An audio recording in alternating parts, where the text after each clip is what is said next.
Плов по-казански. Говядина 160 граммов. Баранина 160 граммов. Морковь 30 граммов. Лук репчатый 21 грамм. Масло топленое 35 граммов. Рис 54 грамма. Изюм 15 граммов. Перец и соль по вкусу. Выход 350 граммов. Мясо нарезать кубиками по 40 граммов. Обжарить на сковороде в масле до образования корочки.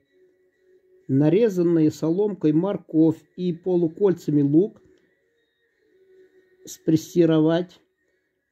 Пассерованные овощи и обжаренное мясо переложить в кастрюлю. Добавить перец, соль, бульон и дать закипеть.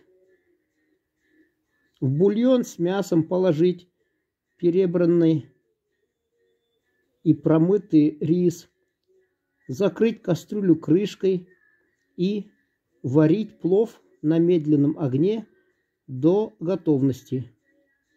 Если бульон выкипит, а рис не доварится, нужно проткнуть его ложкой или скалкой в 2-3 местах до дна кастрюли и, влив горячей воды или бульона, продолжать варку на медленном огне.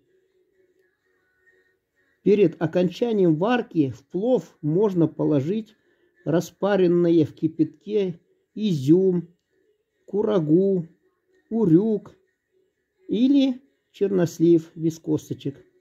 Готовый плов, не размешивая, выложить на большое блюдо и подать на стол.